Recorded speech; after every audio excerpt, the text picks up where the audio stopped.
predicted the Chicago Fire would make it to the final round of the 2020 MLS Tournament, and I was hugely proven wrong because the Chicago Fire don't get even close to the final round of the 2020 MLS Tournament.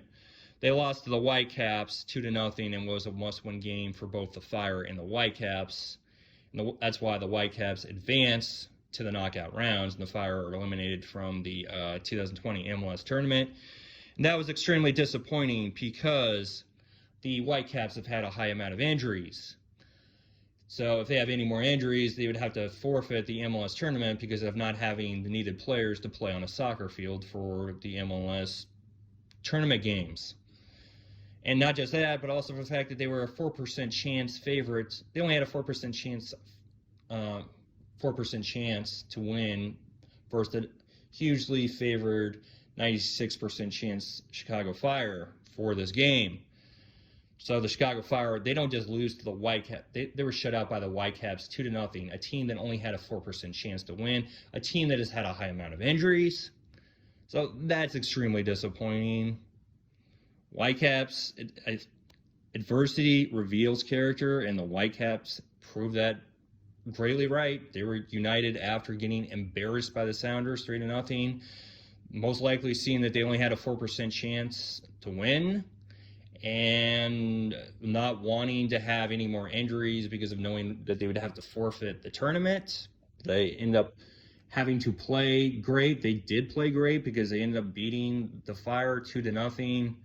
So I'm happy that the Whitecaps gave MLS fans and the rest of the world a David versus Goliath style win, 2-0, since they were only had a 4%. They had a high amount of injuries and they only had a 4% chance to win, and they won, shutting out the Fire, a 96% chance favorite team to win 2-0.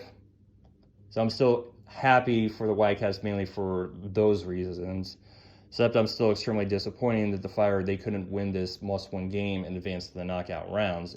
Now, obviously, there's a good chance that the Fire could have still not made it to the final round to prove my prediction right, but I would have been slightly less disappointed because the Chicago Fire would have rebounded from that 2-0 loss to the Earthquakes to defeat the Whitecaps in a must-win game.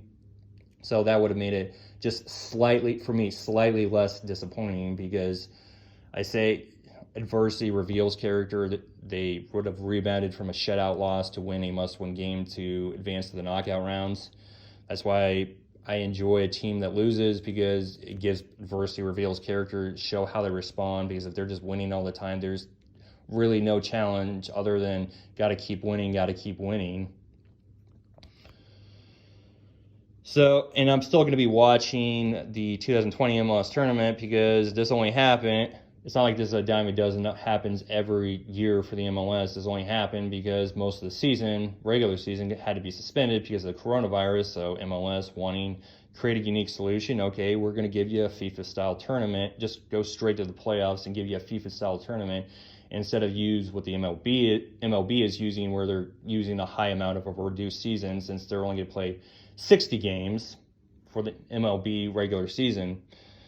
And also the fact that I want to see, can the Sounders repeat? If not, can a new team win an MLS championship, and what team is that going to be? And also because the fact that the whole MLS FIFA-style tournament, that doesn't happen every year, so I want to watch it as it's happening, not highlights of it after it's happened, making it because of this being a very unique MLS season with the MLS tournament, and also for the fact that I expect to see good or great soccer for the 2020 MLS tournament games. So that's why I'm, even with my prediction proven wrong, and the team that I'm a fan of, the Chicago Fire, are not able to win the MLS Cup or get to the final round, that I'm still going to be watching the 2020 MLS Tournament for all the reasons that I mentioned. And this is made this reaction video on, to be exact, the final day of July, which is on a Friday, July 31st.